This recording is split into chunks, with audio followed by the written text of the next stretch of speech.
Welcome my dear student. P block element ની સિરીઝમાં આપનું હાર્દિક સ્વાગત છે। સ્ટુડન્ટ, તમને ખ્યાલ છે કે આપણે 13 ગ્રુપ, 14 ગ્રુપ, 15 ગ્રુપ, 17 અને 18 ગ્રુપ એલિમેન્ટ્સ આપણે ટોટલી કમ્પ્લીટ કર્યા। 16 ગ્રુપ એલિમેન્ટ્સ ની અંદર મેં બે વિડિયો અપલોડ તમને કરી દીધા, તમે એને જોયા જ હશે। અને આજે આપણે લાસ્ટ લેક્ચર છે 16 ગ્રુપ એલિમેન્ટ્સ નો, એની સાથે પી બ્લોક એલિમેન્ટ નું ચેપ્ટર પણ આપણું કમ્પ્લીટ થાય છે। તો સ્ટુડન્ટ, આપણે વધારે ટાઈમ ન લેતા 16 ગ્રુપ એલિમેન્ટ નો લાસ્ટ લેક્ચર આપણે સ્ટાર્ટ કરીએ છીએ। તો આજના જે લેક્ચર છે સ્ટુડન્ટ, જેની અંદર આપણે allotropic forms of sulphur, sulphur dioxide, oxo acid of sulphur અને સલ્ફ્યુરિક એસિડ નો આપણે સ્ટડી કરવાના છે। તો એમાંથી ફર્સ્ટ છે આપણે ઓલોટ્રોપિક ફોર્મ્સ ઓફ સલ્ફર। તો સલ્ફર જે છે એ ઘણા બધા ઓલોટ્રોપિક ફોર્મ્સ બનાવે છે, જેમાંના બે મોસ્ટ ઇમ્પોર્ટન્ટ જે છે એક છે રોમ્બિક સલ્ફર, જેને આપણે આલ્ફા સલ્ફર કહીશું, અને બીજો છે મોનોક્લિનિક સલ્ફર, સ્ટુડન્ટ એને બીટા સલ્ફર કહીશું। એટલે કે rhombic sulphur is equal to alpha sulphur અને monoclinic sulphur is equal to beta sulphur. આપણે એના સિમ્બોલમાં SR અને SN આપણે લખી શકીએ છીએ। સ્ટુડન્ટ, તમને ખબર છે કે આપણે જે બે સલ્ફરની વાત કરી એમાંના કયો સલ્ફર સ્ટેબલ છે, કયો અનસ્ટેબલ છે, બંનેનું કેરેક્ટરિસ્ટિક્સ કયું છે, બંનેના સ્ટ્રક્ચર્સ કયા છે, એનું આપણે ડિસ્કશન આજે કરવાના। તો સ્ટેબલ ફોર્મ જે છે રૂમ ટેમ્પરેચર પર કોણ છે? તો રોમ્બિક સલ્ફર છે। સ્ટુડન્ટ, રોમ્બિક સલ્ફર રૂમ ટેમ્પરેચર પર સ્ટેબલ છે। મોનોક્લિનિક સલ્ફર એ રૂમ ટેમ્પરેચર પર સ્ટેબલ નથી। રોમ્બિક સલ્ફર ટ્રાન્સફર ક્યારે થઈ શકે છે મોનોક્લિનિક સલ્ફરમાં? તો જ્યારે તમે રોમ્બિક સલ્ફરને 369 કેલ્વિન ટેમ્પરેચર કરતા ઊંચા તાપમાને તમે એને હીટ કરો છો। તો આ જે છે આલ્ફા સલ્ફર, સ્ટુડન્ટ તમને ખબર છે કે આલ્ફા સલ્ફરનો મતલબ રોમ્બિક સલ્ફર। તો રૂમ ટેમ્પરેચર રોમ્બિક સલ્ફર એ સ્ટેબલ છે અને રૂમ ટેમ્પરેચર કરતા અબવ ટેમ્પરેચર પર એ કન્વર્ટ થઈ જાય છે મોનોક્લિનિક સલ્ફરમાં। તો રોમ્બિક સલ્ફર છે એને જો 369 કેલ્વિન ટેમ્પરેચર કરતા હાઈ ટેમ્પરેચરે જો તમે એને હીટ આપો તો આલ્ફા સલ્ફર કન્વર્ટ થઈ જાય બીટા સલ્ફર। સ્ટુડન્ટ, કન્ફ્યુઝ નહીં થતા, આલ્ફા સલ્ફરનો મતલબ છે રોમ્બિક સલ્ફર અને બીટા સલ્ફરનો મતલબ છે મોનોક્લિનિક સલ્ફર। ક્લિયર? આલ્ફા સલ્ફરનો મતલબ છે રોમ્બિક સલ્ફર અને આ છે મોનોક્લિનિક। એટલે કે રોમ્બિક સલ્ફરને 369 કેલ્વિન ટેમ્પરેચર કરતા ઊંચા ટેમ્પરેચર તમે હીટ કરો તો બીટા સલ્ફરમાં એટલે કે મોનોક્લિનિક સલ્ફરમાં કન્વર્ટ થાય છે, અને મોનોક્લિનિક સલ્ફરને જો તમે 369 કેલ્વિન કરતા નીચા તાપમાને તમે એને કૂલ કરો તો એ કન્વર્ટ થઈ જશે રોમ્બિક સલ્ફરમાં। આ ઇન્ટરચેન્જ થઈ જાય છે। ઓકે, એમાંથી આપણે સ્ટાર્ટ કરીશું સ્ટુડન્ટ, આ જે બે સલ્ફર છે એમાંથી આપણે રોમ્બિક સલ્ફર સ્ટાર્ટ કરીશું, જે આલ્ફા સલ્ફર। સ્ટુડન્ટ, ઓલોટ્રોપ ફોર્મ જે છે યલો કલરમાં છે, કયો છે? રોમ્બિક સલ્ફર। તો રોમ્બિક સલ્ફર યલો કલરમાં છે, એનું મેલ્ટિંગ પોઈન્ટ 385.8 કેલ્વિન છે, સ્પેસિફિક ગ્રેવિટી 2.06 છે। રોમ્બિક સલ્ફર ના ક્રિસ્ટલ તમે કેવી રીતે બનાવી શકો સ્ટુડન્ટ? તો એના માટે એકદમ સિમ્પલ કર્યું છે। બરાબર, રોલ સલ્ફર તમારે લેવાનું। તો રોલ સલ્ફરનો મતલબ જે સલ્ફરનો જે ટુકડા હોય, સલ્ફરના જે રોડ હોય, એને પહેલા તમારે કાર્બન ડાઇસલ્ફાઇડમાં ડિસોલ્વ કરી દેવાનું। ઓકે, રોલ સલ્ફરને કાર્બન ડાઇસલ્ફાઇડમાં ડિસોલ્વ કરી દેવાનું। હવે જ્યારે રોલ સલ્ફર કાર્બન ડાઇસલ્ફાઇડમાં જો ડિસોલ્વ થઈ જાય અને ત્યારબાદ એમાંથી એનો શું કરવાનું છે? ઇવેપોરેશન કરવાનું। ઇવેપોરેશન કરવાનું એટલે એમાંથી એની બાષ્પ બનાવવાની, ગરમ કરીને બાષ્પ બનાવો તો એ બાષ્પને જો તમે ઠંડી પાડશો તો રોમ્બિક સલ્ફરના ક્રિસ્ટલ બનશે। સ્ટુડન્ટ, તમે સમજી ગયા હશે, કાર્બન ડાઇસલ્ફાઇડ એ સોલ્વન્ટ છે, એમાં રોલ સલ્ફર નાખીને એને સોલ્યુબલ કરી દેવાનો અને પછી એ જે સોલ્યુશન છે એને ઇવેપોરેટ કરો એટલે એનું બાષ્પીભવન કરો। બાષ્પીભવન કરેલી જે બાષ્પ જે છે એને આપણે એને શું કરવાનું? ઠંડી પાડો અને એનું ક્રિસ્ટલ્સ બનાવો, અને એ જે ક્રિસ્ટલ જે બનશે, બરાબર છે, એ ક્રિસ્ટલ બનશે એ કોના હશે? રોમ્બિક સલ્ફરના હશે। તો રોમ્બિક સલ્ફર બનાવવા માટે રોલ સલ્ફરને કાર્બન ડાઇસલ્ફાઇડમાં ડિસોલ્વ કરવાનો અને એને ઇવેપોરેટ કરીને એના ક્રિસ્ટલ બનાવવાના એટલે રોમ્બિક સલ્ફર બની જાય। એકદમ ઈઝી છે। રોમ્બિક સલ્ફર કોનામાં સોલ્યુબલ છે? તો મોટે ભાગે તમને ખબર છે કે વોટરમાં ઇનસોલ્યુબલ છે, અને બેન્ઝીન છે, આલ્કોહોલ છે, ઈથર છે। સ્ટુડન્ટ, બેન્ઝીન, આલ્કોહોલ, ઈથરની અંદર એ થોડી માત્રામાં એ સોલ્યુબલ છે. વોટરમાં તો ઇનસોલ્યુબલ છે, બટ બેન્ઝીન છે, આલ્કોહોલ છે, ઇથર છે, એવા જે સોલ્વન્ટ છે એની અંદર એ થોડી માત્રામાં શું થઈ જાય છે? સોલ્યુબલ થઈ જાય છે. બટ કાર્બન ડાઇસલ્ફાઇડની અંદર એ કમ્પ્લીટલી સોલ્યુબલ છે. તો સ્ટુડન્ટ આ 4 પોઈન્ટ થઈ ગયા. ફર્સ્ટ પોઈન્ટ એ કયો છે? એ યલો કલરમાં છે. મેલ્ટિંગ પોઈન્ટ તમને ખબર છે. રોલ સલ્ફરને કાર્બન ડાઇસલ્ફાઇડની અંદર ડિઝોલ્વ કરો, એનું ઇવોપરેટિંગ કરીને એના જે ક્રિસ્ટલ મળશે એ રોમ્બિક સલ્ફરના હશે. રોમ્બિક સલ્ફર વોટરમાં ઇનસોલ્યુબલ છે. બેન્ઝીન, આલ્કોહોલ, ઇથરમાં એ થોડી વધારે માત્રામાં સોલ્યુબલ થઈ જાય છે અને કાર્બન ડાઇસલ્ફાઇડમાં એ કમ્પ્લીટલી સોલ્યુબલ છે. તો આ વાત થઈ સ્ટુડન્ટ્સ રોમ્બિક સલ્ફર. હવે એ જ પ્રમાણે મોનોક્લિનિક સલ્ફર લઈએ તો મોનોક્લિનિક સલ્ફરનું મેલ્ટિંગ પોઈન્ટ છે 393 કેલ્વિન. સ્પેસિફિક ગ્રેવિટી 1.98 છે. પેલાની 2.06 હતી અને 1.98 છે. પેલાનું મેલ્ટિંગ પોઈન્ટ જે હતું એ 385.8 છે અને આનું કેટલું છે? 393 કેલ્વિન છે. જો કે તમારે melting point, boiling point generally યાદ રાખવાના હોતા નથી. હવે જે રીતે પેલામાં રોમ્બિક સલ્ફરને આપણે પ્રોડ્યુસ કરી શક્યા એ રીતે આપણે મોનોક્લિનિક સલ્ફર જે છે એને આપણે કેવી રીતે બનાવવાનું? તો this form of sulfur is prepared by the melting rhombic sulfur in a dish. તો તમારે શું કરવાનું? રોમ્બિક સલ્ફર લેવાનું અને રોમ્બિક સલ્ફરને મેલ્ટ કરવાનું, એને પીગાડી દેવાનું. પીગળે એટલે જે લિક્વિડ ફોર્મ છે એને કૂલ કરો. અને કૂલ ક્યાં સુધી કરવાનું? તો એની જે સરફેસ છે એની સરફેસ પર સોલિડ ફોર્મ બની જાય. સમજી લો, રોમ્બિક સલ્ફરને આપણે લિક્વિડ બનાવ્યું, કેવી રીતે કરીને? એને મેલ્ટ કરી નાખ્યું. મેલ્ટ કરીને પીગાડી નાખ્યું.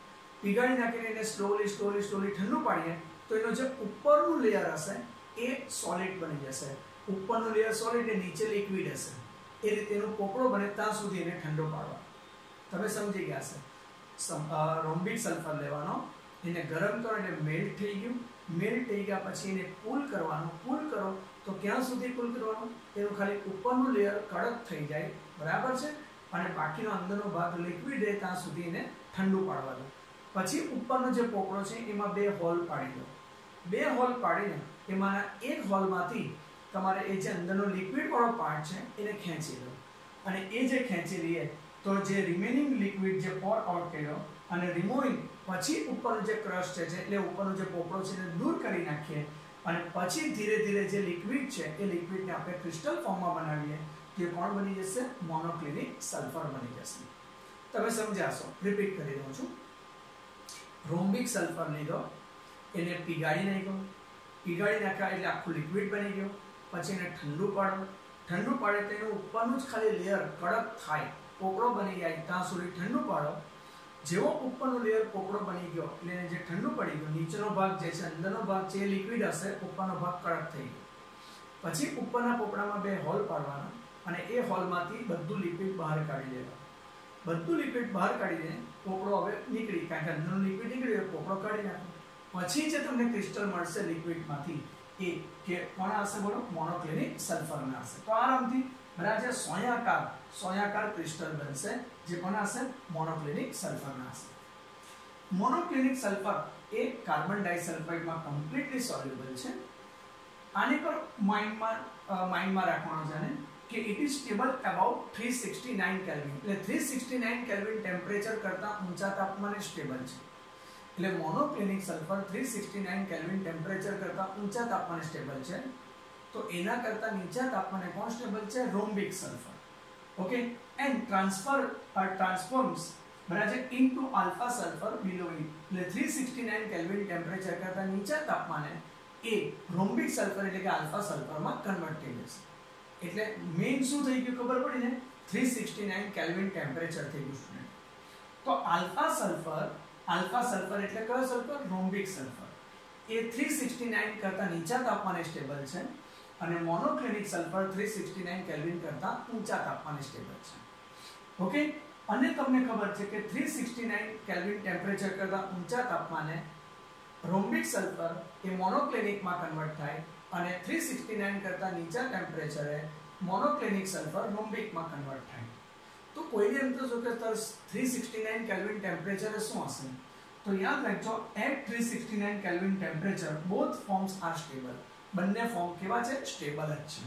And this temperature is called transition temperature. એટલે આ ટેમ્પરેચરને આપણે સંક્રાંતિ તાપમાન ટ્રાન્ઝિશન ટેમ્પરેચર કહીએ છીએ. આ ટેમ્પરેચર એવું છે કે જો એના કરતાં સેજ ટેમ્પરેચર ઊંચું લઈ જાઓ તો આખો જે રોમ્બિક સલ્ફર છે એ મોનોક્લિનિકમાં કન્વર્ટ થઈને સ્લાઇટલી નીચું લઈ જાઓ તો એ બધો મોનોક્લિનિક સલ્ફર રોમ્બિકમાં કન્વર્ટ થઈ જાય સ્ટુડન્ટ. હવે એનું સ્ટ્રક્ચર શું હશે? આલ્ફા કે બીટા? તો બંને જે કે રોમ્બિક હોય કે મોનોક્લિનિક સલ્ફર હોય બંનેને S8 મોલેક્યુલ હોય છે. એટલે કે S8 મોલેક્યુલ, S8 નો મોલેક્યુલ એટલે એક મોલેક્યુલમાં 8 એટમ્સ હશે. હવે S8 મોલેક્યુલ જે છે એ ઘણા બધા ડિફરન્ટ ટાઈપના સ્ટ્રક્ચર્સ આપતા હોય છે ક્રિસ્ટલ. એમાંનો એક જે છે એ ક્રાઉન શેપમાં છે. એટલે 1 2 3 4 5 6 7 8 આ જે છે એ ક્રાઉન શેપમાં તમને બતાવેલો છે. તો S8 મોલેક્યુલના ફોર્મમાં હોય છે. S8 મોલેક્યુલ ઘણા બધા ડિફરન્ટ ક્રિસ્ટલ સ્ટ્રક્ચર બનાવે છે. એમાંનો એક સ્ટાન્ડર્ડ જે ક્રિસ્ટલ જે છે એ ક્રાઉન ફોર્મમાં તમને જોવા મળે છે. એટલે ક્રાઉન શેપમાં તમને જોવા મળે છે સ્ટુડન્ટ. બીજા ઘણા બધા several other modification of sulfur containing 6 to 20 sulfur atom per ring have been synthesized. જો જે રીતે તમને ખબર કે S8 આપણને મળ્યો એવી રીતે આપણે એક રિંગ, જો આ એક રિંગમાં કેટલા છે? 8 એટમ્સ છે. તો એવી રીતે એક રિંગની અંદર 6 સલ્ફર હોય, 7 8 9 10 એવી રીતે 6 to 20 સલ્ફર એટમ ધરાવતા હોય તેવા ઘણા બધા સલ્ફરને આપણે સિન્થેસાઇઝ કરી શકીએ છીએ. ઓકે. જે રીતે એક મોલેક્યુલમાં S8 ની અંદર કોણ હતો? સલ્ફરના 8 એટમ છે. એ રીતે બરાબર છે 6 એટમ વાળો એટલે કે S6 બને, S7 S8 S9 એવી રીતે S20 સુધીના સલ્ફર આપણને મળી શકે અને ડિફરન્ટ શેપમાં મળી શકે છે અને તે બી આપણે સિન્થેસાઇઝ કરી શકીએ છીએ. ઓકે. એમાંનો એક આપણે લઈએ છીએ S6. હવે S6 જે એનું રિંગ ફોર્મ છે એ રિંગ ફોર્મ એક ચેર ફોર્મમાં આવે છે. આ ચેર જેવો શેપ આવે છે. તો S6 એ ચેર ફોર્મમાં તમને જોવા મળે છે. તો ફર્સ્ટ S8 એ ઘણા બધા સ્ટ્રક્ચર બનાવે. એમાંનું એક સ્ટ્રક્ચર ક્રાઉન શેપ. S6 થી માંડીને S20 સુધીના સલ્ફર ધરાવતા હોય એક રિંગમાં S6 થી માંડીને S20 એટમ ધરાવતા હોય એવા ઘણા બધા સ્ટ્રક્ચર્સ આપણે બનાવી શકીએ છીએ. એમાંનું એક સ્ટ્રક્ચર જે છે S6 એ ચેર ફોર્મના એટલે કે ચેર ફોર્મમાં જોવા મળશે. હવે જો તમે ટેમ્પરેચર 1000 કેલ્વિન તાપમાન કરતા ઊંચું કરી નાખો તો તમને S8 પણ ની S6 પણ ની ડાયરેક્ટ H2 મળી આવે છે અને એ H2 મોલેક્યુલ મળી આવે છે. જે રીતે તમને ખબર સ્ટુડન્ટ આપણે એમાં જોઈ ગયા બરાબર, ઓક્સિજનના ટોપિકમાં પણ જોઈ ગયા અને સેકન્ડ તમને ખબર મોલેક્યુલર ઓર્બિટલ થિયરીમાં પણ જોઈ ગયા કે O2 એ પેરામેગ્નેટિક છે. તો અહીંયા S2 પણ પેરામેગ્નેટિક છે. O2 કેમ પેરામેગ્નેટિક છે? તો according to molecular orbital theory એની જે લાસ્ટ જે એટલે કે ઇલેક્ટ્રોન જે આપણે ફિલ કરતા છીએ, જે ભરતા છીએ સ્ટુડન્ટ, તેમાં લાસ્ટ 2 જે ઇલેક્ટ્રોન છે એ અનપેર્ડ છે અને પાઈ સ્ટાર ઓર્બિટલમાં છે. તો સેમ S2 ની અંદર પણ જે લાસ્ટ 2 ઇલેક્ટ્રોન એ પાઈ સ્ટાર ઓર્બિટલમાં છે અને તે અનપેર્ડ છે અને એથી એ પેરામેગ્નેટિક બને છે. આ તમને ક્વેશ્ચન પૂછાય છે. આ વાત થઈ ગઈ સ્ટુડન્ટ S8 ની થઈ ગઈ, સેકન્ડ S6 ની થઈ ગઈ, S6 to S20 ની થઈ ગઈ, S2 ની થઈ ગઈ. આ બધા ક્રિસ્ટલ ફોર્મમાં છે. હવે આપણે સલ્ફરનો એમોર્ફસ ફોર્મ જો જોઈએ તો એના 3 એમોર્ફસ ફોર્મ છે એટલે અસ્ફટિકમય સ્વરૂપો. ફર્સ્ટ છે પ્લાસ્ટિક સલ્ફર, બીજો છે મિલ્ક ઓફ સલ્ફર અને ત્રીજો છે કોલોઈડલ સલ્ફર. એના ખાલી નામ છે, એને ટેક્સ્ટ બુકમાં તમને આપેલા નથી. It is not given in your NCERT book student. Okay. હવે આપણે જોઈશું અહીંયા તમારી પાસે allotropic forms of sulphur complete થયા student. Okay. Second step start કરીશું સલ્ફર ડાયોક્સાઇડ. ચલો, તમને ખબર જ છે સલ્ફર ડાયોક્સાઇડ નું ફોર્મ્યુલા કયો હશે? SO2.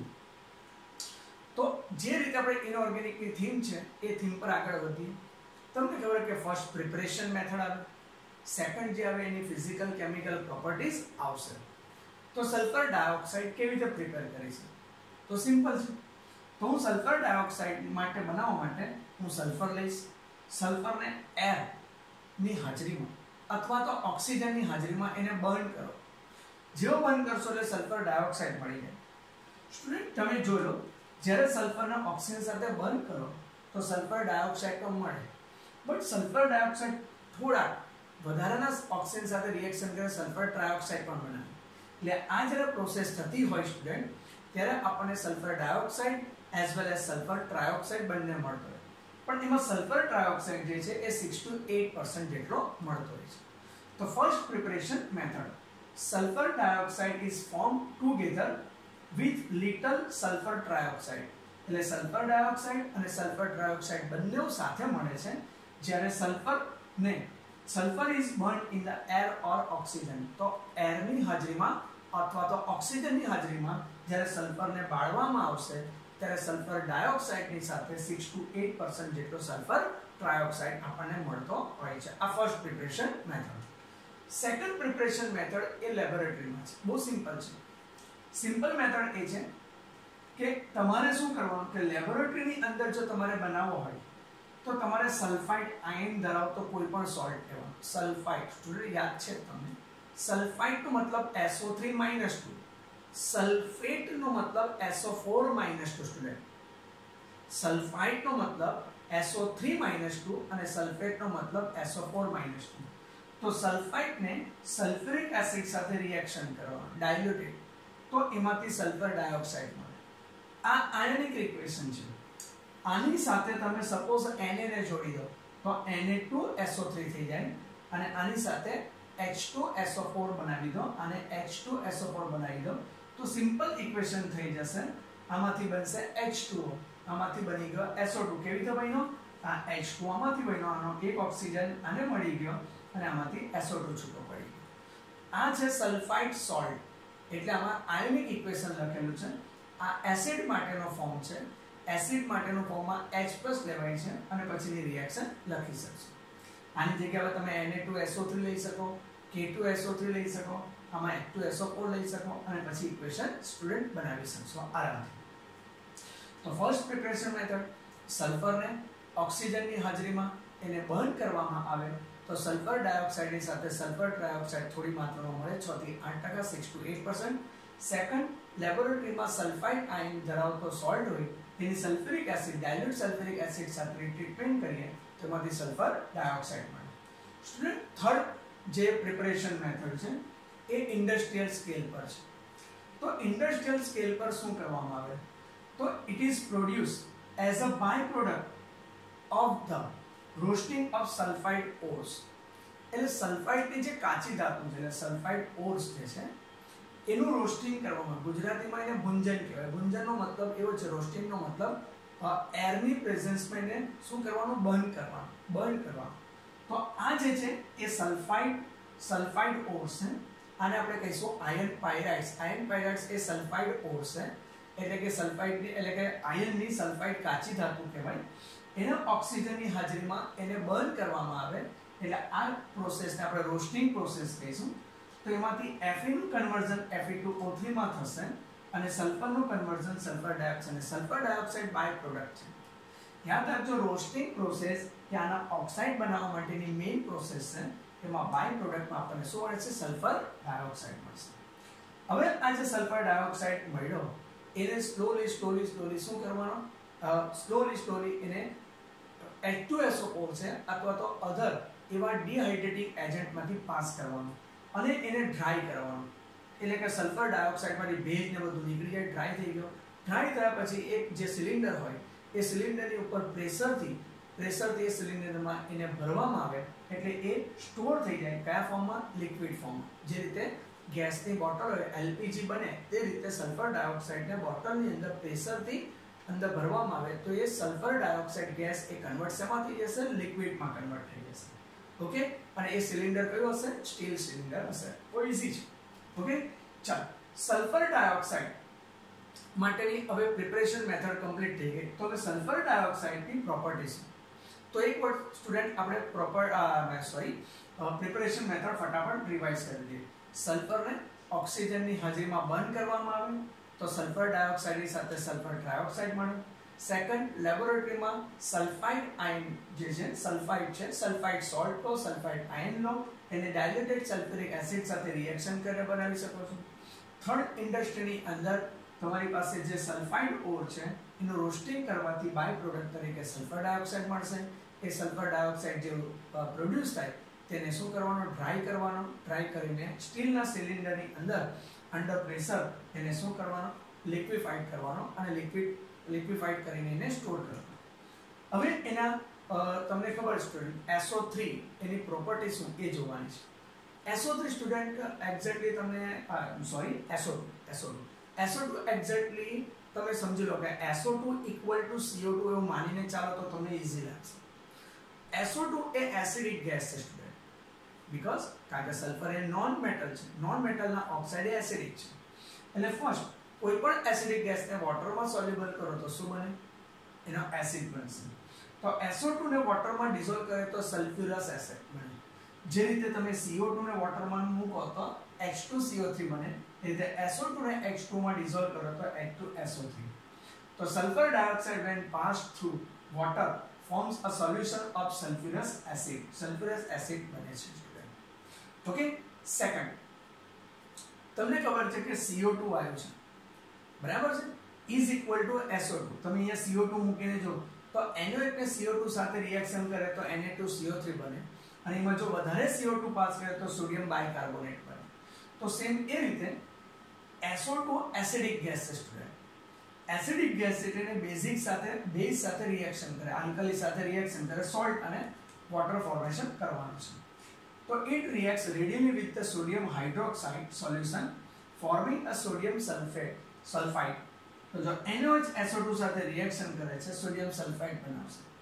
હવે આ સોડિયમ સલ્ફાઇડના સોલ્યુશનમાં આ સોડિયમ સલ્ફાઇડનું સોલ્યુશન આવ્યો જે સોલ્યુશન છે એમાં સલ્ફર ડાયોક્સાઇડ વધુને વધુ પાસ કરો તો એ બની જશે સોડિયમ હાઇડ્રોજન સલ્ફાઇડ. એનો બીજે કે જે સોડિયમ બાયસલ્ફાઇડ પણ કહી શકાય. તો સિમ્પલ છે કે સલ્ફર ડાયોક્સાઇડ એ એસિડિક ગેસ છે, એટલે એને બેઝિક આલ્કલી NaOH સાથે રિએક્શન કરીએ તો સોડિયમ સલ્ફાઇડ બની જશે, અને સોડિયમ સલ્ફાઇડના સોલ્યુશનમાં વધારે સલ્ફર ડાયોક્સાઇડ પાસ કરીએ તો એમાંથી સોડિયમ હાઇડ્રોજન સલ્ફાઇડ, સોડિયમ બાયસલ્ફાઇડ બનશે. તો it reacts readily with the sodium hydroxide solution forming sodium sulfide, which then react with the more sulfur dioxide to form sodium hydrogen sulfide. sodium hydrogen sulfide જેનું બીજું નામ છે sodium બાયસલ્ફાઇડ. તો student બે એની property છે.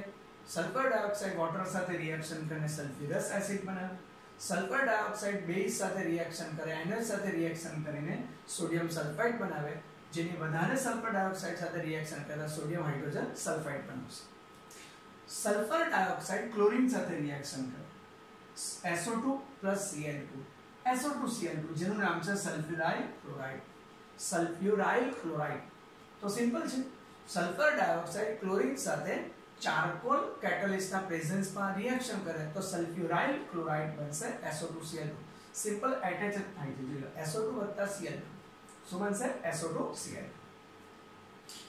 Sulphur dioxide નું જો oxidation કરે તો sulphur dioxide okay vanadium pentoxide કેટલિસ્ટની પ્રેઝન્સમાં વેનેડિયમ પેન્ટોક્સાઇડ પેન્ટોક્સાઇડ કેમ, બીકોઝ આનો ઓક્સિડેશન નંબર 5 છે, એટલે vanadium 5 oxide or vanadium pentoxide જેની ફોર્મ્યુલા છે V2O5. તો સલ્ફર ડાયોક્સાઇડને જો ઓક્સિડેશન V2O5 કેટલિસ્ટના પ્રેઝન્સમાં કરવામાં આવે તો સલ્ફર ડાયોક્સાઇડ કન્વર્ટ થઈ જાય છે સલ્ફર ટ્રાયોક્સાઇડમાં, ડાયોક્સાઇડ કન્વર્ટ થઈ જાય સલ્ફર ટ્રાયોક્સાઇડમાં.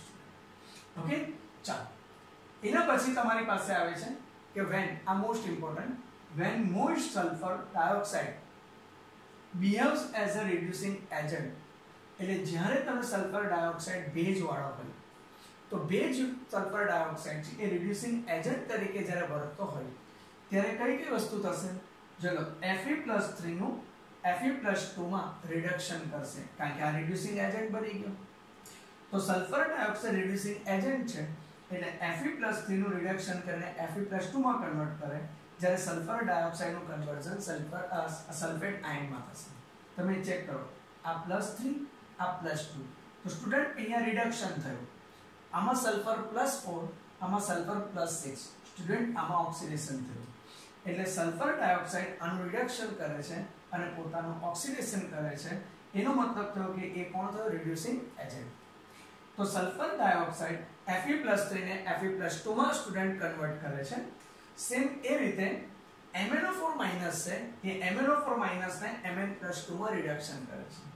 ચેક કરો MnO4- માં Mn નો ઓક્સિડેશન નંબર કેટલો +7 તો Mn+7 કન્વર્ટ થયો Mn+2 માં +7+2 માં કન્વર્ટ થયો સ્ટુડન્ટ +7+2 માં કન્વર્ટ થયેલ રિડક્શન અને SO2 કન્વર્ટ થયો SO4 -2 માં આ રેડોક્સ ઇક્વેશન છે રેડોક્સ થી બેલેન્સ કરી શકાય હવે યાદ રાખજો KMnO4 છે સ્ટુડન્ટ તો KMnO4 નો જે કલર છે એ પર્પલ કલર જાંબલી કલર છે તમને કે વાયોલેટ કલર સોરી વાયોલેટ તો વાયોલેટ કલર જે છે તો આ વાયોલેટ કલરમાં છે અને આ જે છે કલરલેસ છે તો જેવો SO2 વાયુને MnO4- ના સોલ્યુશનમાંથી પાસ કરીએ તો MnO4 સીધો કન્વર્ટ થઈ જશે Mn+2 માં એટલે તરત જ આનો જે જાંબલી કલર છે એટલે કે એનો જે વાયોલેટ કલર છે એ ડીકલરાઇઝ થઈ જાય એટલે તમને કીધું છે કે ડીકલરાઇઝેશન એટલે કે ડીકલરાઇઝિસ એસિડિફાઈડ પોટેશિયમ પરમેંગનેટ પોટેશિયમ પરમેંગનેટના સોલ્યુશનના એટલે કે એસિડિક પોટેશિયમ પરમેંગનેટના સોલ્યુશનને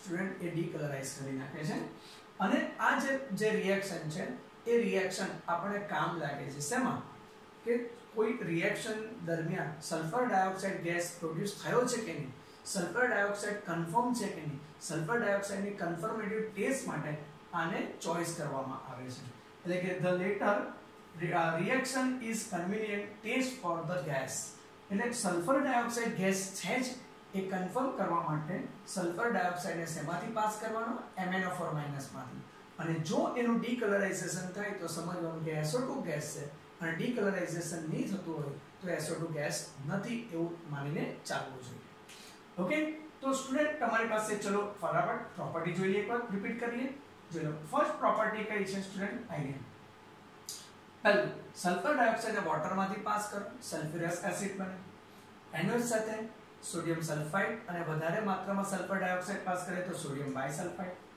ક્લોરીન સાથે સલ્ફ્યુરાઇલ ક્લોરાઇડ બનશે એનું ઓક્સિડેશન કરે તો સલ્ફર ટ્રાયોક્સાઇડ બનશે અને જો એ ભેજવાળો હોય તો એ રિડ્યુસિંગ એજન્ટ તરીકે વર્તે અને એ Fe+3 નું Fe+2 માં રિડક્શન કરે અને MnO4- નું Mn+2 માં રિડક્શન કરીને ડીકલરાઇઝ કરે અને આ ટેસ્ટ એ સલ્ફર ડાયોક્સાઇડની કન્ફર્મેટિવ ટેસ્ટ માટે યુઝ થાય છે સલ્ફર ડાયોક્સાઇડનું સ્ટ્રક્ચર શું સ્ટુડન્ટ આપણે લાસ્ટ વિડિયોમાં તમે જો મેં ઓઝોનનું સ્ટ્રક્ચર ઓઝોન મતલબ OOO તો અહીંયા O ની જગ્યા પર સલ્ફર છે તો એ જ છે બોન્ડ પેર તમારી પાસે બોન્ડ પેર 1 અને 2 ટુ બોન્ડ પેર 1 લોન પેર એટલે આનું હાઇબ્રિડાઇઝેશન છે એ sp2 છે અને બેન્ડ શેપ છે જેને એન્ગ્યુલર શેપ પણ તમે કહી શકો અને આનો બોન્ડ એંગલ જે સ્ટુડન્ટ બોન્ડ એંગલ છે એ 120 ડિગ્રી કરતા લોઅર વેલ્યુ છે એટલે 119.5 ડિગ્રી છે અને આ બંને એકબીજામાં કન્વર્ટ થઈ જાય એટલે એને કેનોનિકલ ફોર્મ કહીશું કેનોનિકલ ફોર્મનો મતલબ જ થાય છે રેઝોનેટિવ સ્ટ્રક્ચર તો આ સ્ટ્રક્ચર બી તમે કેમિકલ બોન્ડિંગમાં તમે લર્ન કરીને આવ્યા છો એટલે કોઈ ઇશ્યુ નથી student oxo acid of sulphur સલ્ફરના ઓક્સો એસિડ સ્ટુડન્ટ કયા કયા છે તો એટલા બધા ઓક્સો એસિડ બનાવે છે ઢગલો બહુ બધા ઓક્સો એસિડ બનાવે છે પણ મોટે ભાગના બધા ઓક્સો એસિડ એ અનસ્ટેબલ છે ક્યાં તો એ તમને એક્વિયસ ફોર્મમાં મળશે ક્યાં તો એ સોલ્ટના ફોર્મમાં મળશે પ્યોર ફોર્મમાં નહીં મળે પ્યોર ફોર્મનો મતલબ શું જે રીતે તમને લેબોરેટરીમાં સલ્ફ્યુરિક એસિડની બોટલ મળે છે એ રીતે બધા એસિડની તમને બોટલ આમાં નહીં મળે એ કોઈ સોલ્ટ ફોર્મમાં હશે કાં તો એક્વિયસ ફોર્મમાં હશે હવે તમે આની અંદર સલ્ફરના ઓક્સો એસિડ કેવી રીતે યાદ રાખશો તો પહેલા જો 1 2 3 આ ત્રણ એસિડને જો એમાં સ્ટુડન્ટ સલ્ફર એક જ છે ચેક કરો એટલે H2 બધામાં H2 કોમન છે ચેક કરી લો H2 S1O3 H2 S1O4 H2 S1O5 એટલે 3 4 5 યાદ રાખવાનું હવે સલ્ફરના નંબર એ તમારે 2 કરવાનો એટલે H2 S2 પછી O3 થી સ્ટાર્ટ કરવાનો O3 O4 O5 O6 O7 O8 બોલો ક્લિયર તો H2 SO3 H2 SO4 H2 SO5 હવે H2S2O3 H2S2O4 H2S2O5 પછી H2S2O7 H2S2O8 હવે છે ને અહીંયા જે 6 છે એમાં પાછા સલ્ફરના નંબર ચેન્જ થઈ તો અહીંયા સલ્ફર 2 થી 5 હોય એટલે H2S2O6 H2S3O6 H2S4O6 H2S5O6 H2S6O6 sorry 6 નહીં આવશે H2S5O6 એમાંથી તમે કયા જાણીતા છે તો તમને ખબર H2SO3 તમને જાણીતો છે H2SO4 જાણીતો છે તમને ખબર છે કે સ્ટુડન્ટ H2SO5 તમે રેડોક્સના ચેપ્ટરમાં ભણી ગયા છો અને એના સ્ટ્રક્ચર બી તમે ભણી ગયા છો. આને આપણે કેરોસ એસિડ તરીકે ઓળખતા. કયો એસિડ છે? કેરોસ એસિડ. હવે આ જે એસિડ છે H2SO8 જેને તમે માર્શલ એસિડ તમે કહેતા, આ માર્શલ એસિડ, આને ઓલિયમ તરીકે તમે ઓળખી શકો છો. તો આ sulphurous acid, sulphuric acid, Caro's acid, Marshall acid અને ઓલિયમ આ રીતના છે. Some of these acids are unstable and cannot be isolated. એટલે સ્ટેબલ નથી અને એને છૂટા નહીં પાડી શકે. They are known in the aqueous solution. એટલે મોટે ભાગે aqueous solution માં જાણીતા છે અથવા તો એ સોલ્ટના ફોર્મમાં જાણીતા છે, પ્યોર ફોર્મમાં જાણીતા નથી. સ્ટુડન્ટ તમને આ બધા ફોર્મ્યુલા આપેલા છે ટેક્સ્ટ બુકમાં. સલ્ફ્યુરસ એસિડ SH2SO3 જોઈ લેવાનું, H2SO4 H2SO4 સ્ટ્રક્ચર. સલ્ફ્યુરિક એસિડના બે મોલેક્યુલ લેવાના અને વોટર મોલેક્યુલ કાઢી નાખો એટલે મલ્ટીપ્લાય બાય 2 માઈનસ H2O એટલે બની જશે પાયરોસલ્ફ્યુરિક એસિડ. પાયરોસલ્ફ્યુરિક એસિડને આપણે કહીશું ઓલિયમ, જેને H2H2H2O7 1 2 3 4 5 6 and 7 અને આમાં એક ઓક્સિજન વધારાનો મૂક્યા પેરોક્સાઇડ બોન્ડ બને. આને કહીશું પેરોક્સો ડાઇસલ્ફ્યુરિક એસિડ. પેરોક્સો ડાઇસલ્ફ્યુરિક એસિડ એટલે આપણે એને માર્શલ એસિડ કહીશું. આને આપણે ઓલિયમ કહીશું. બરાબર છે? આને આપણે ઓલિયમ કહીશું. સલ્ફ્યુરિક એસિડ અને સલ્ફ્યુરસ એસિડ આટલા જ તમારે બંધારણ જાણવાના છે. એક કેરોસ એસિડનું સ્ટ્રક્ચર તમને ખબર હશે H2SO5. તો સ્ટુડન્ટ H2SO5 આ સ્ટ્રક્ચર જ છે. ખાલી આટલો પાર્ટ કાઢી નાખો અને આની જગ્યા પર H મૂકી દો, આની સાથે H, તો H2SO5 આ રીતનું. એ તમે સ્ટ્રક્ચર નોટબુકમાં મેં લખાવેલું છે, તમને જોઈ લેજો student. Next last point, sulphuric acid. Student sulphuric acid કેવી રીતે પ્રિપેર થાય? તો તમને ખબર કે સલ્ફ્યુરિક એસિડનું પ્રિપેરેશન કરવા માટે એક જબરદસ્ત પ્રોસેસ છે જેનું નામ છે કોન્ટેક્ટ પ્રોસેસ, જેને ગુજરાતીમાં આપણે કહીશું સંપર્ક વિધિ. બરાબર છે? તો સંપર્ક વિધિ એટલે કોન્ટેક્ટ પ્રોસેસમાં 3 સ્ટેપ છે. ફર્સ્ટ સ્ટેપ કયો છે સ્ટુડન્ટ? તો burning of sulphur or sulfide ores in the air generates SO2. એટલે કાં તો સલ્ફરને લો કાં તો સલ્ફર ઓર્સ લો, એનું ઓક્સિજનની હાજરીમાં એને ગરમ કરો, દહન કરો એટલે બર્ન કરો. આ બંને ઇક્વેશન મેં તમને બતાવ્યા. તો એમાંથી સલ્ફર ડાયોક્સાઇડ આગળ જે મેં તમને સ્ટુડન્ટ ઇક્વેશન બતાવ્યું એમાં સલ્ફર 8 ને તો ખાલી સલ્ફર લીધેલો, તો S8O2 કરીએ એટલે SO2 બની જાય. અને આ જે ફોર્મ્યુલા છે સ્ટુડન્ટ મેં તમને હમણાં જ બતાવી, યાદ કરી લો. રાજા જો એક આઈડિયા રિએક્શન હતી, sorry idea FeS2 11O2 Fe2O3 અને SO2 અને એની આગળની રિએક્શન હતી આઈડિયા. બરાબર? તો આ બે જે રિએક્શન છે એ સલ્ફર ડાયોક્સાઇડ બનાવવાની પેટર્ન છે. સિમ્પલ એટલે સલ્ફર લેવાનું, તો સલ્ફર અથવા તો સલ્ફાઇડ ઓર્સ લેવાનો અને એની એરની હાજરીમાં એને બર્ન કરવાનો, તેમાંથી સલ્ફર ડાયોક્સાઇડ પ્રોડ્યુસ થઈ જાય છે. સેકન્ડ, પછી સલ્ફર ડાયોક્સાઇડને કન્વર્ટ કરવાનો છે સલ્ફર ટ્રાયોક્સાઇડમાં. સ્ટેપ ખબર પડી કે ને? કોન્ટેક્ટ પ્રોસેસમાં ફર્સ્ટ સલ્ફર અથવા સલ્ફર ઓર્સને સલ્ફર ડાયોક્સાઇડમાં કન્વર્ટ કરો. સેકન્ડ સલ્ફર ડાયોક્સાઇડને સલ્ફર ટ્રાયોક્સાઇડમાં કન્વર્ટ કરવાનો. તો સલ્ફર ડાયોક્સાઇડ સલ્ફર ટ્રાયોક્સાઇડમાં કન્વર્ટ કરવા માટે વેનેડિયમ પેન્ટોક્સાઇડ કેટાલિસ્ટની જરૂર પડશે. સ્ટુડન્ટ અહીંયા તમારી પાસે આ જે સ્ટેપ છે એ અહીંયા ઇકોનોમિક માટે બહુ ઇમ્પોર્ટન્ટ છે.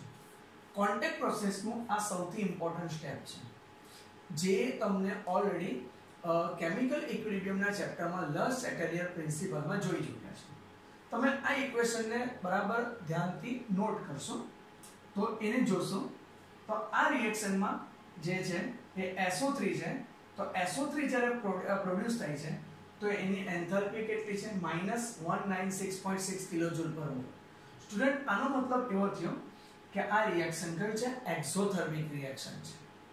અને તમે ચેક કરો કે લેફ્ટ સાઈડ પર નંબર ઓફ ગેસીયસ મોલ કેટલા સ્ટુડન્ટ છે? 3. 2 + 1 3 અને આ બાજુ કેટલા છે? 2. તો number of gaseous mall decrease થાય છે. તો મેં અહીંયા એનું એ લખ્યું છે. તો આ એક્સોથર્મિક રિએક્શન છે, આ એક્ઝોથર્મિક રિએક્શન છે અને નંબર ઓફ ગેસીસ ડિક્રીઝ થાય છે. તો સ્ટુડન્ટ તમને કહો લસ એટેલિયર પ્રિન્સિપલ શું કહે છે કે મારે SO3 ને વધારે પ્રોડ્યુસ કરવો હોય તો ફોરવર્ડ ડિરેક્શનમાં રિએક્શન કરવાની.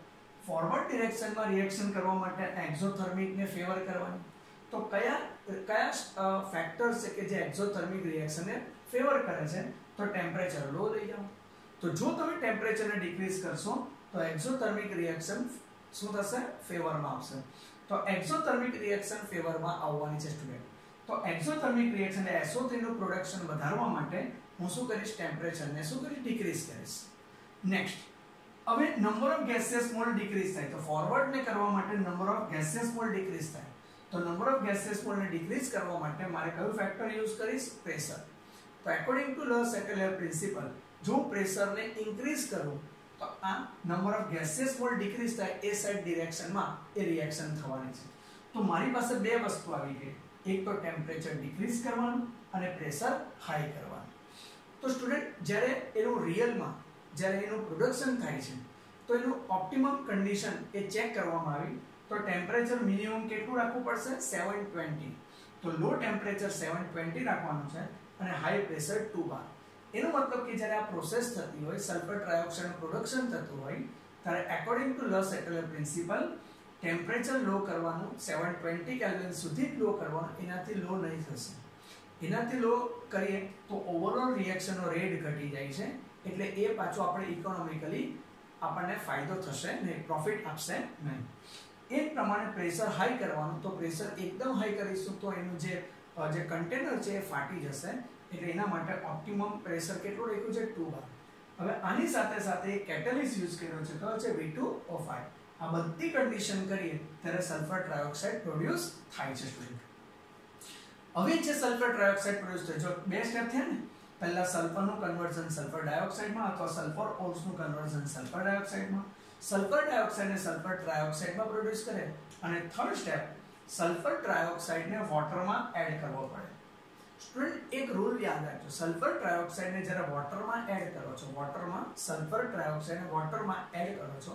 તો સલ્ફ્યુરિક એસિડ બને પણ એ વખતે એટલી બધી હીટ પ્રોડ્યુસ થાય છે કે એ ઉત્પન્ન થયેલો એટલે કે પ્રોડ્યુસ થયેલો સલ્ફ્યુરિક એસિડ એટલો બધો ગરમ હોય છે હોટ હોય છે કે એને કૂલ કરવા માટે ટાઈમ બહુ જોઈએ છે એટલે વૈજ્ઞાનિકો એટલે કે સાયન્ટિસ્ટ શું કર્યું કે સલ્ફર ટ્રાયોક્સાઇડ લીધો એને સલ્ફર ટ્રાયોક્સાઇડને વોટરમાં ડિઝોલ્વ નહીં કર્યો ડાયરેક્ટ શેમાં ડિઝોલ્વ કરી નાખ્યો સલ્ફ્યુરિક એસિડમાં એટલે એને સલ્ફર ટ્રાયોક્સાઇડને સલ્ફ્યુરિક એસિડની અંદર જ શું કરે એબ્સોર્બ કરે અને સલ્ફર ટ્રાયોક્સાઇડને સલ્ફ્યુરિક એસિડમાં એબ્સોર્બ કરીને ઓલિયમ ફોર્મ કરે જેવું H2S2O3+47 H2S2O7 ઓલિયમ બની ગયું સમજાયું ને ફર્સ્ટ સ્ટેપમાં સલ્ફરનું સલ્ફર ડાયોક્સાઇડમાં સેકન્ડ સલ્ફર ડાયોક્સાઇડ સલ્ફર ટ્રાયોક્સાઇડમાં અને થર્ડ સ્ટેપમાં એ પાસે બે વે છે ટુ વે છે ફર્સ્ટ વે કે SO3 ને વોટરમાં ડિઝોલ્વ કરો પણ એ આપણા માટે યોગ્ય નથી એની જગ્યા પર SO3 ડિઝોલ્વ શેમાં કરે છે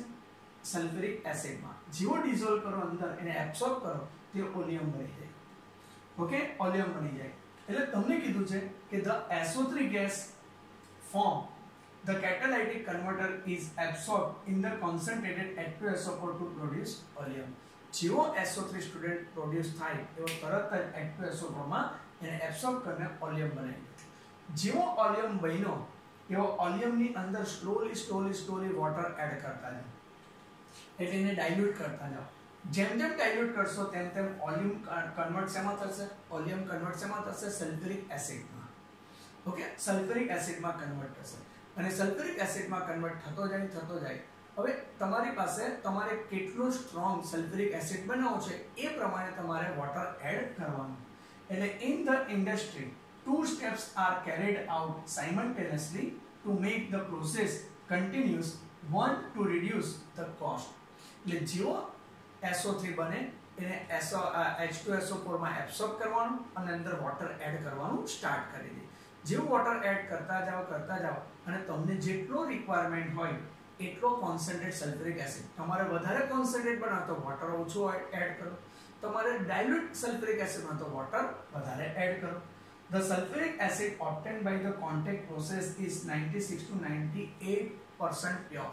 એટલે 2 to 3% જેટલો તમારે અંદર વોટર એડ કરી શકો તો આટલું બનાવી શકશો ઓકે ચલો સલ્ફ્યુરિક એસિડ ની પ્રોપર્ટીઝ કે સ્ટુડન્ટ બહુ સિમ્પલ છે તો સલ્ફ્યુરિક એસિડ ની ફિઝિકલ સલ્ફ્યુરિક એસિડ તમે લેબોરેટરીમાં બરાબર જોયો જ હશે સ્ટુડન્ટ તો સલ્ફ્યુરિક એસિડ કલરલેસ છે એકદમ ડેન્સ છે ઓઇલી જો લિક્વિડ છે એટલે થોડો હેવી લિક્વિડ છે સ્પેસિફિક ગ્રેવિટી સ્ટુડન્ટ કેટલી છે 1.84 એ 298 કેલ્વિન ટેમ્પરેચર પર છે સલ્ફ્યુરિક એસિડ એ 283 કેલ્વિન ટેમ્પરેચરે ફ્રીઝ થઈ જાય છે અને 611 કેલ્વિન ટેમ્પરેચરે એ શું થશે બોઇલ થશે. એને ડિઝોલ્વ કરવાના વોટરમાં the evolution of the large quantity of student સમજી લો. આપણી પાસે અહીંયા જે સલ્ફ્યુરિક એસિડ છે, તમારી પાસે બે બીકર છે, 2 બીકર્સ. એક બીકરમાં સલ્ફ્યુરિક એસિડ છે, બીજામાં વોટર છે. હવે ડાયલ્યુટ કરવા માટે તમારી પાસે there are 2 ways. First sulphuric એસિડને વોટરમાં એડ કરો કાં તો વોટરને સલ્ફ્યુરિક એસિડમાં એડ કરો. તો સ્ટુડન્ટ વોટરને જો તમે સલ્ફ્યુરિક એસિડમાં એડ કરો ને તો જેવો વોટર સલ્ફ્યુરિક એસિડના કોન્ટેક્ટમાં આવે તો લાર્જ ક્વોન્ટિટીમાં શું થાય હીટ પ્રોડ્યુસ થાય અને એ હીટને કારણે આખો સલ્ફ્યુરિક એસિડ ઉછળે છે. એટલે કોઈ પણ દિવસ વોટરને સલ્ફ્યુરિક એસિડમાં એડ નહીં કરવામાં આવે. તો શું કરીશું, વોટરનું બીકર લેવાનું અને વોટરના બીકરની અંદર તમારે એક રોડ લઈ લેવાનો, ગ્લાસ રોડ. સલ્ફ્યુરિક એસિડ વોટરમાં step by step drop by drop add કરવાનો, સ્લોલી એડ કરો, પછી એને શું સ્ટર કરો એટલે હલાવો. જેમ જેમ હલતું જશે તેમ તેમ અંદર જે હીટ પ્રોડ્યુસ થઈ તે તરત શું થઈ જશે બહાર નીકળશે એટલે ઉછળશે નહીં. એટલે વોટરને સલ્ફ્યુરિક એસિડમાં તમે એડ નહીં કરી શકો પણ સલ્ફ્યુરિક એસિડને વોટરમાં સ્લોલી એડ કરતા જાઓ અને સોલ્યુશનને હલાવતા જાઓ. હલાવશો તો અંદરની જે હીટ છે એ બધી શું થશે સ્પ્રેડ થશે એટલે એક જ જગ્યા પર હીટ બધા કોન્સન્ટ્રેટ નહીં થશે જેથી સોલ્યુશન ઉછળશે. એટલે વોટરને સલ્ફ્યુરિક એસિડમાં એડ નહીં કરવાનું, એસિડને વોટરમાં એડ કરીને એને ડાયલ્યુટ કરવામાં આવશે. એના પછીની chemical property student, the chemical reaction of sulfuric acids as a result of the following characteristics. ભાઈ સલ્ફ્યુરિક એસિડના 4 કેરેક્ટરિસ્ટિક્સ છે. એક તો સ્ટ્રોંગ એસિડિક કેરેક્ટર છે. તમને ખબર કે એસિડમાં સ્ટ્રોંગ એસિડ, વીક એસિડ તેમાં સ્ટ્રોંગ એસિડ છે.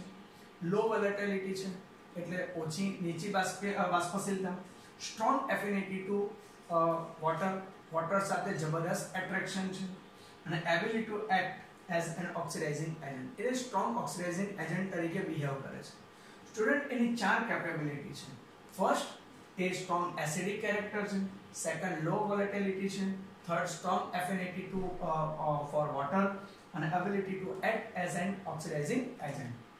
એમાંથી સ્ટ્રોંગ એસિડિક કેરેક્ટર, સ્ટુડન્ટ તમને ખબર સ્ટ્રોંગ એસિડ કોને કીધું, તો જે એસિડને વોટરમાં એડ કરતા એનું કમ્પ્લીટલી ડિસોસિએશન થઈ જાય તો એને strong acid. So in aqueous solution, sulfuric acid ionizes in 2 steps. તો H2SO4 છે સ્ટુડન્ટ, એને ફર્સ્ટ સ્ટેપ ની અંદર H2SO4 કન્વર્ટ થઈ ગયો HSO4 માઈનસ માં અને ફર્સ્ટ સ્ટેપ નો જે Ka1 છે તે ગ્રેટર ધેન 10 છે. પછી HSO4 માઈનસ ને H2 માં પાછો એ ડિસોસિએટ થઈને SO4 -2 થઈ ગયો અને એનો જે Ka2 છે એ 1.2 10 to the power -2 છે. હવે સ્ટુડન્ટ તમને ખબર કે જેમ Ka વધારે, જેમ Ka ઇન્ક્રીઝ થાય, ઓકે, તેમ તેમ તે એસિડિક સ્ટ્રેન્થ વધારે હોય. તો આનો Ka ગ્રેટર ધેન 10 છે અને આનો ગ્રેટર ધેન, બરાબર છે, આનો જે Ka છે એ 10⁻² ના ફોર્મમાં છે. આનો Ka ને ફર્સ્ટ Ka જે છે એટલો બધો વધારે છે એટલે એ કહે છે સ્ટ્રોંગ એસિડ છે. ઓકે, તો strong acid character, the large value of Ka1 means the H2SO4 is largely dissociated into H plus and SO4 minus 1. Greater the value of dissociation constant, the stronger is the acid. એટલે જેટલો Ka વધારે હશે તેટલો strong acid છે. અહીંયા Ka ની value કેટલી છે? ગ્રેટર ધેન 10 એટલે સ્ટ્રોંગ એસિડમાં છે. The acid forms 2 series of salts. Student જોઈ લો, અહીંયા ફર્સ્ટ કયો આયન બન્યો? HSO4 માઈનસ અને બીજો SO4 માઈનસ. હવે આ જે નેગેટિવ આયન બન્યો એને બાયસલ્ફેટ આયન કહીશું, જેને હાઇડ્રોજન સલ્ફેટ આયન કહેવાય અને બીજું સલ્ફેટ આયન છે. ઓકે, આની સાથે તમે કોઈ પણ સોલ્ટને જોઈન્ટ કરી શકો. જેમ કે તમે અહીંયા મૂકી દો તો Na2SO4 તો સોડિયમ સલ્ફેટ બને, CuSO4 કોપર સલ્ફેટ બને, K મૂકી દો K2SO4 પોટેશિયમ સલ્ફેટ બને, અહીંયા મૂકી દો NaHSO4 સોડિયમ બાયસલ્ફેટ બને, KHSO4 પોટેશિયમ બાયસલ્ફેટ બને. આ રીતે બનશે. તો એટલે તમે અહીંયા આગળ બતાવ્યું છે કે the acid forms 2 series of salt. First SO4 -2, it is known as normal sulfates. Normal sulfate જેમ કે sodium sulphate Na2SO4, copper sulphate CuSO4. Acid sulphate પણ બનાવે. જો આની અંદર H મૂકી તો એસિડ સલ્ફેટ. આના કેટલા નામ? એસિડ સલ્ફેટ્સ પણ કહેવાય, આને બાયસલ્ફેટ પણ કહેવાય અને આને હાઇડ્રોજન સલ્ફેટ પણ કહેવાય. જેમ કે આની સાથે એને મૂકીએ તો સોડિયમ હાઇડ્રોજન સલ્ફેટ બનાવી શકાય। લો વોલેટિલિટી એટલે એની બાષ્પશીલતા નીચી છે। The sulfuric acid, because of its low volatility, can be used to manufacture more volatile acid from their corresponding salt. એટલે તમારે કોઈ પણ વધારે બાષ્પશીલ એસિડ બનાવવો છે,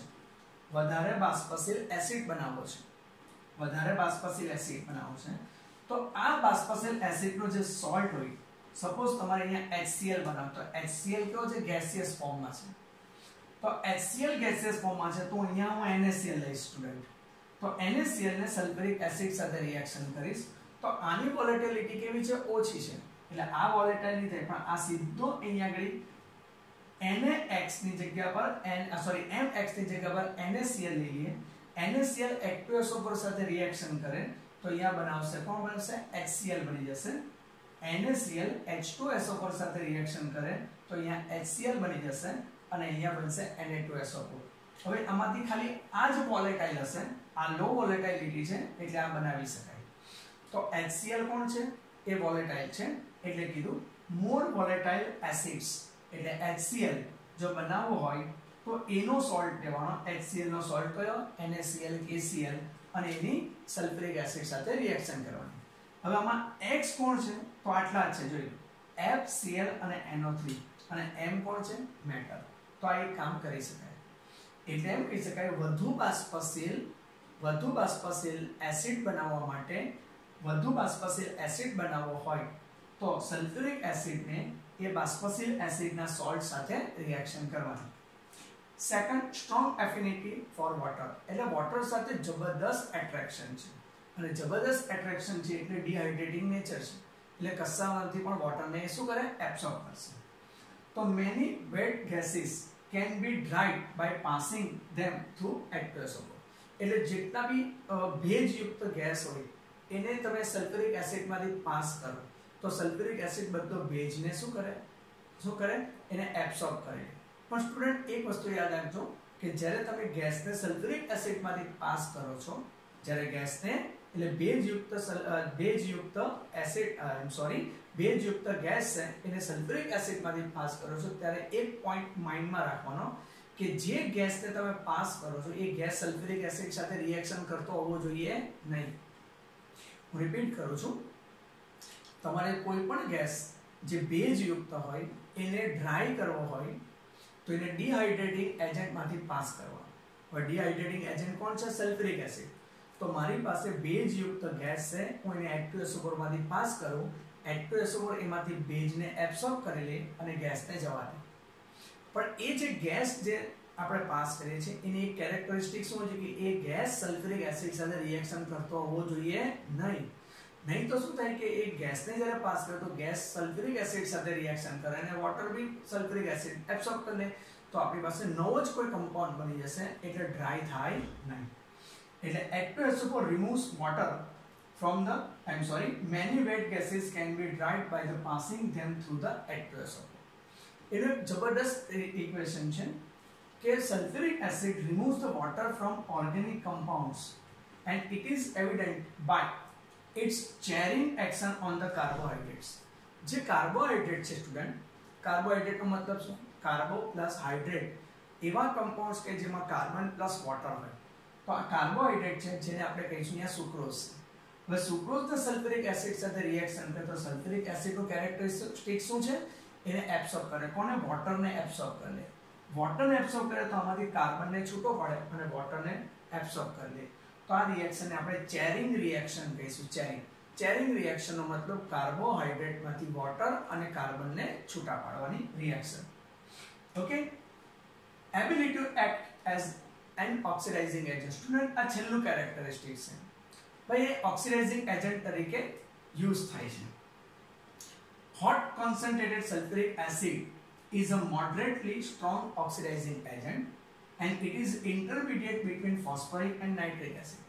સ્ટુડન્ટ તમને ઓક્સિડાઇઝિંગ એજન્ટનો ઓર્ડર પૂછે તો નાઇટ્રિક એસિડ અને ફોસ્ફોરિક એસિડની વચ્ચે કોણ આવે સલ્ફ્યુરિક એસિડ। યાદ રાખજો સલ્ફ્યુરિક એસિડ એ નાઇટ્રિક એસિડ અને ફોસ્ફોરિક એસિડ વચ્ચેનો ઓક્સિડાઇઝિંગ એજન્ટ છે। ક્લિયર છે? એટલે સલ્ફ્યુરિક એસિડ એ નાઇટ્રિક એસિડ અને ફોસ્ફરિક એસિડની વચ્ચેનો ઓક્સિડાઇઝિંગ એજન્ટ છે. એ મેટલ નોન મેટલને ઓક્સિડાઇઝ કરી શકે છે, બરાબર છે. તો એ સલ્ફ્યુરિક એસિડ મેટલનું ઓક્સિડેશન કરી શકે, નોન મેટલને પણ ઓક્સિડેશન કરે અને પોતે રિડ્યુસ શેમાં થાય? SO2 માં. સલ્ફ્યુરિક એસિડ મેટલને ઓક્સિડાઇઝ કરે, નોન મેટલને પણ ઓક્સિડાઇઝ કરે, પણ પોતે રિડ્યુસ શેમાં થાય? SO2 માં. એટલે Cu ને કન્વર્ટ કરે CuSO4 માં, એટલે Cu નું ઓક્સિડેશન થયું. સલ્ફરનું સલ્ફર ડાયોક્સાઇડમાં સલ્ફરનું ઓક્સિડેશન થયું. કાર્બનનું કાર્બન ડાયોક્સાઇડમાં ઓક્સિડેશન. જો Cu નું CuSO4 માં અને સલ્ફર SO4 H2SO4 કન્વર્ટ થયો SO2 માં. એટલે Cu નું ઓક્સિડેશન થયું અને સલ્ફ્યુરિક એસિડનું રિડક્શન થયું. સલ્ફરનું સલ્ફર ડાયોક્સાઇડમાં ઓક્સિડેશન થયું અને સલ્ફ્યુરિક એસિડનું સલ્ફર ડાયોક્સાઇડમાં રિડક્શન થયું. એટલે આ સલ્ફરનું ઓક્સિડેશન, સલ્ફરનું રિડક્શન, ડિસપ્રોપોર્શનેશન રિએક્શનનું ઉલટી રિએક્શન છે. કાર્બન જે છે એ કાર્બનનું કાર્બન ડાયોક્સાઇડમાં ઓક્સિડેશન અને સલ્ફ્યુરિક એસિડનું રિડક્શન સલ્ફર ડાયોક્સાઇડમાં થઈ ગયું. તો સ્ટુડન્ટ સિમ્પલ તમારી પાસે આ બધી જે રિએક્શન છે એ ઈઝી છે, એ તમને ખબર પડી ગઈ. ફર્સ્ટ એનો કેરેક્ટરિસ્ટિક સ્ટ્રોંગ એસિડિક કેરેક્ટર, બે સ્ટેપમાં એ શું થશે? ડિસોસિએટ ટાઈપ. ફર્સ્ટની અંદર K ની વેલ્યુ ગ્રેટર ધેન 10 છે. સેકન્ડ છે લો વોલેટિલિટી, એટલે વધુ બાષ્પશીલ ગેસને પ્રોડ્યુસ કરવા માટે તેના સોલ્ટને સલ્ફ્યુરિક એસિડ સાથે રિએક્શન કરવાનું. ત્રીજું ડિહાઇડ્રેટિંગ નેચર જે છે, એટલે કે કોઈ પણ ભેજયુક્ત ગેસ છે એ ભેજયુક્ત ગેસને સલ્ફ્યુરિક એસિડમાંથી પાસ કરે, ભેજને શું કરે? એબ્સોર્બ કરી લેશે સ્ટુડન્ટ અને ડ્રાય કરશે. બીજું ચેરિંગ પ્રોસેસ કરશે, કાર્બોહાઈડ્રેટને સલ્ફ્યુરિક એસિડ સાથે રિએક્શન કરતા કાર્બન અને વોટર છૂટા પડી જાય છે. ઓકે, ઓક્સિડાઇઝિંગ એજન્ટ તરીકે યુઝ થાય છે. ઓકે, ઓક્સિડાઇઝિંગ એજન્ટમાં મેટલ અને નોન મેટલનું ઓક્સિડેશન કરે અને પોતે રિડક્શન પામે છે. તો એ સ્ટુડન્ટ આપણો 16 ગ્રુપ એલિમેન્ટ કમ્પ્લીટ થયો. બે સ્ટુડન્ટ અહીંયા 16 ગ્રુપ એલિમેન્ટની સાથે P બ્લોક એલિમેન્ટ સિરીઝ આખી ખતમ થઈ ગઈ. બરાબર રીડિંગ કરજો અને વાંચતા રહેજો. કોઈ પણ ડાઉટ અને ડિફિકલ્ટી હોય તો સ્ટુડન્ટ મને કોલ કરી શકશો અને મને વોટ્સએપ કરી શકશો. અને વોટ્સએપ નંબર છે 9825420509. Okay, 9825420509. Okay, thank you. Good night.